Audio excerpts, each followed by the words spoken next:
नमस्कार दोस्तों, आप हैं फैक्स एंड बायो के साथ। और आज मैं बात करने वाला हूँ एक ऐसे शख्स के बारे में जिन्होंने शून्य से शिखर तक का सफ़र तय किया। उनका नाम है नरेंद्र मोदी। नरेंद्र मोदी ऐसी शख्सियत है जो कि देश हो या विदेश सभी जगह प्रसिद्ध है। मोदी जी हमारे देश के प्रधानमंत्री 15वें हैं।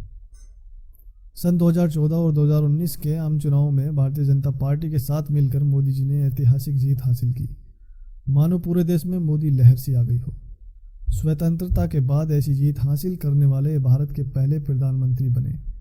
लगातार दूसरी बार मोदी जी पूर्ण बहुमत के साथ सत्ता में आए। प्रधानमंत्री बनने के पहले से लेकर बाद तक इन्होंने भारत देश के विकास के लिए कई महत्वपूर्ण कार्य किए। हालांकि मोदी जी बहुत से विवादों में भी घिरे पाए गए, लेकिन इनकी नीतियों का हमेशा प्रशंसा की जाती रही है। मोदी जी ने अपने जीवन में क्या क्या महत्वपूर्ण कार्य किए और इनका अब तक का जीवन कैसा रहा, ये जानते हैं। नरेंद्र मोदी का जन्म 17 सितंबर 1950 में गुजरात राज्य के महसाना जिले के एक छोटे से टाउन वाडनगर में हुआ। जब इनका जन्म हुआ था तब यह बॉम्बे में था, किंतु अब यह वर्तमान में गुजरात में स्थित है। नरेंद्र मोदी जी के परिवार की आर्थिक स्थिति अच्छी नहीं थी। इनके पिता एक सड़क व्यापारी थे जिन्होंने अपने परिवार का पालन पोषण करने के लिए काफ़ी संघर्ष किया था। मोदी जी की माता एक गृहिणी महिला है। मोदी जी ने बचपन में अपने परिवार का समर्थन करने के लिए अपने भाइयों के साथ रेलवे स्टेशन में और फिर बस टर्मिनल में चाय भी बेची। मोदी जी ने अपने बचपन के दिनों में ही कठिनाइयों और बाधाओं का सामना किया था, लेकिन अपने चरित्र और साहस की ताकत से उन्होंने सभी चुनौतियों का अवसर में बदल दिया।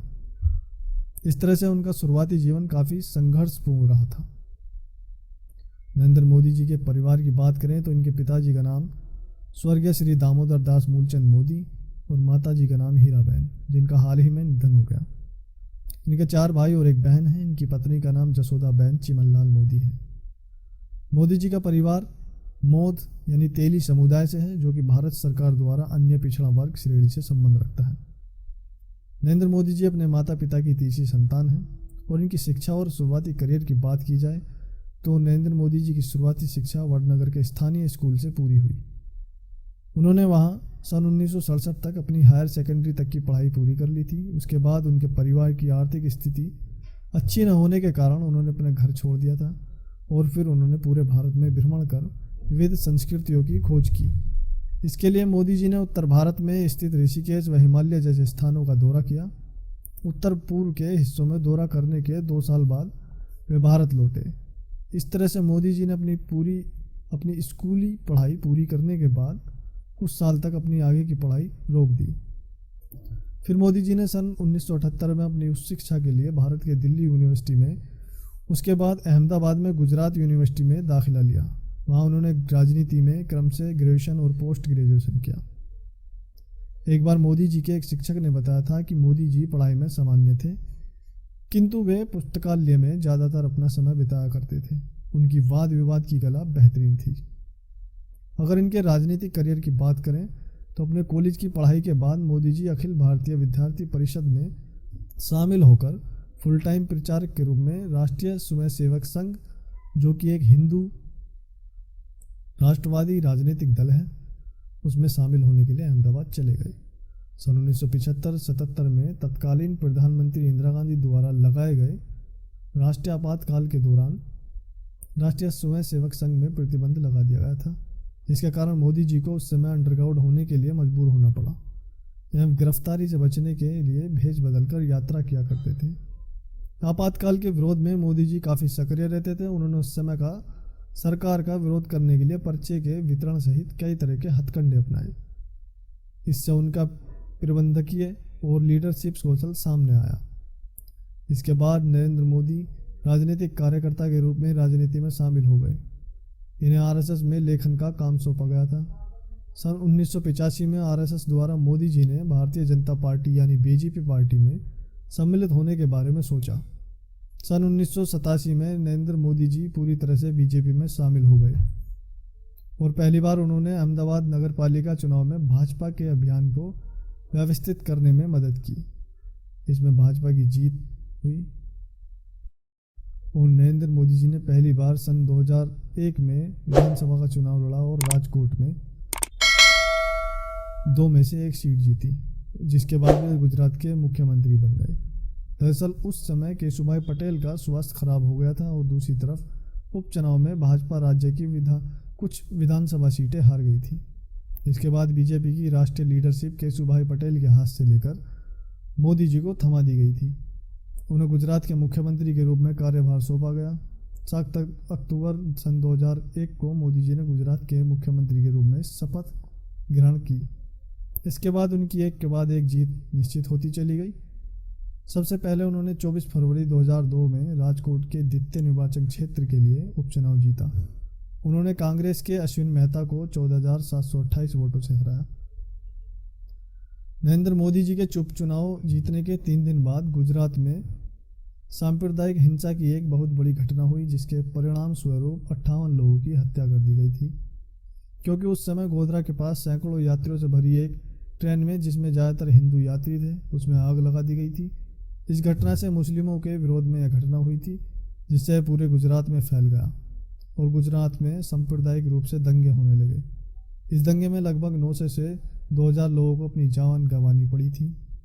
उस दौरान राज्य में मोदी जी की सरकार थी, जिसके कारण उन पर इस दंगे को फैलाने का आरोप लगाया गया था।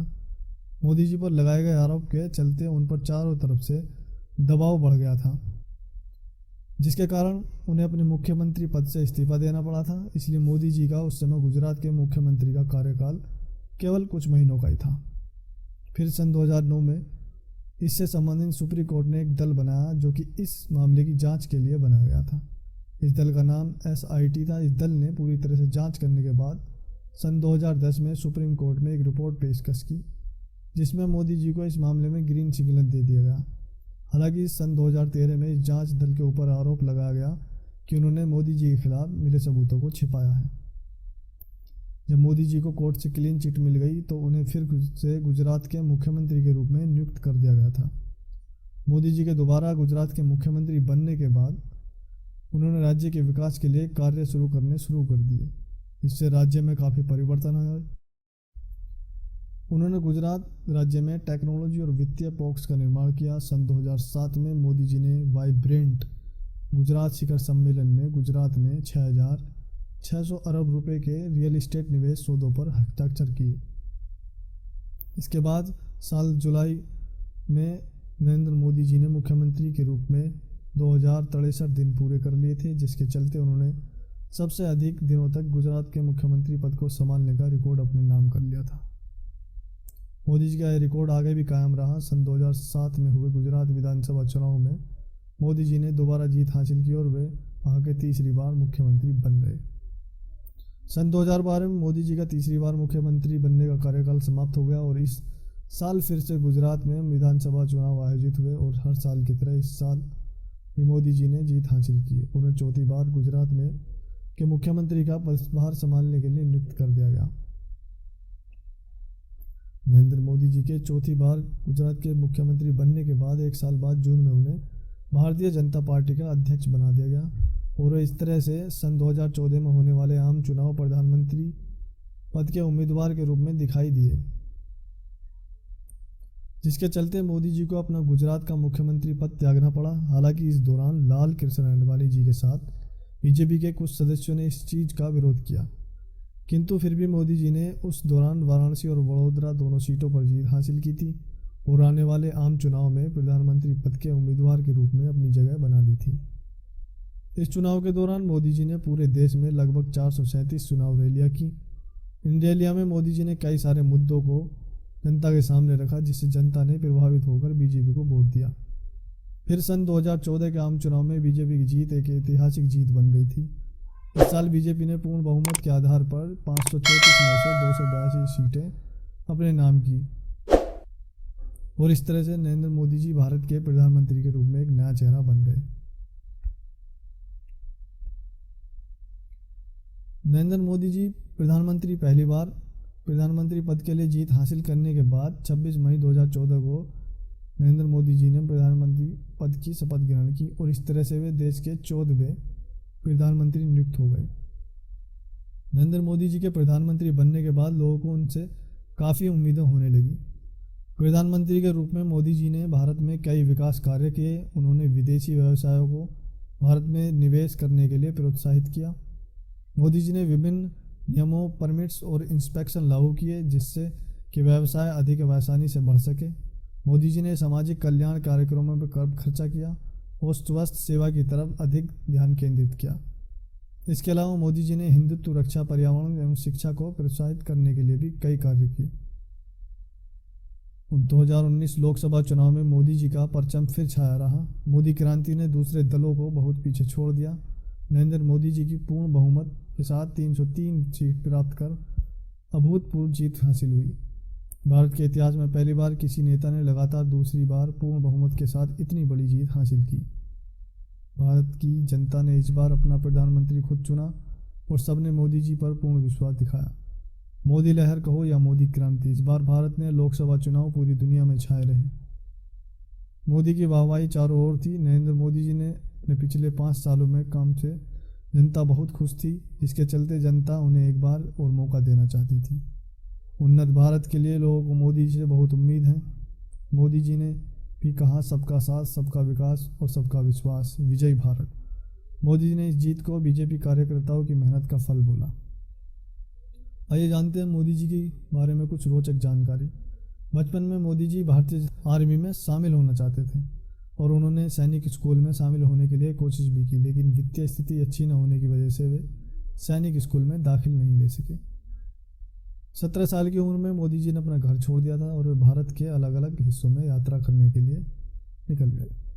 प्रधानमंत्री मोदी जी ने अपना आधिकारिक निवास अपने किसी भी परिवार के सदस्य के साथ साझा नहीं किया। उन्होंने यूनाइटेड स्टेट में इमेज मैनेजमेंट एवं पब्लिक रिलेशनशिप में 3 महीने का कोर्स भी किया। मोदी जी स्वामी विवेकानंद जी को बहुत मानते थे, वे उनके महान अनुयायी थे। बराक ओबामा के बाद नरेंद्र मोदी जी ट्विटर पर दुनिया के दूसरे सबसे ज़्यादा फॉलोवर वाले नेता हैं।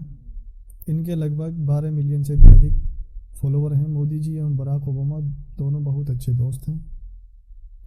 नरेंद्र मोदी जी सन 2010 में जब गुजरात के मुख्यमंत्री के रूप में कार्यरत थे, तब गुजरात दुनिया का दूसरा सबसे अच्छे राज्य के रूप में उभरा था। मोदी जी ने अपने 13 साल के गुजरात के मुख्यमंत्री काल के दौरान एक दिन की भी छुट्टी नहीं ली थी। नरेंद्र मोदी जी विभिन्न सोशल मीडिया प्लेटफॉर्म जैसे ट्विटर, फेसबुक, इंस्टाग्राम में सक्रिय रहते हैं। इसके चलते इन्हें भारत का सबसे टेक्नो प्रेमी नेता माना जाता है। मोदी जी हमेशा हिंदी भाषा में हस्ताक्षर करते हैं, फिर चाहे वह कोई आकस्मिक अवसर हो या आधिकारिक दस्तावेज हो। सन 2016 में लंदन के मैडम तुसाद वैक्स म्यूजियम में मोदी जी का एक वैक्स स्टैचू बनाया गया। नरेंद्र मोदी जी असल में बहुत धार्मिक हैं और वे हर साल नवरात्र के दौरान पूरे 9 दिन उपवास रहते हैं। मोदी जी दिन में केवल 5 घंटे या उससे कम ही सोते हैं। मोदी जी को उनकी ड्रेसिंग में बहुत स्टाइलिश होने के लिए जाना जाता है। उन्हें पारंपरिक भारतीय पोशाक काफ़ी पसंद है।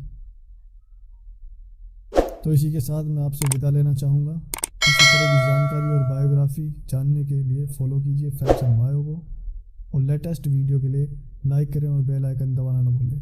धन्यवाद।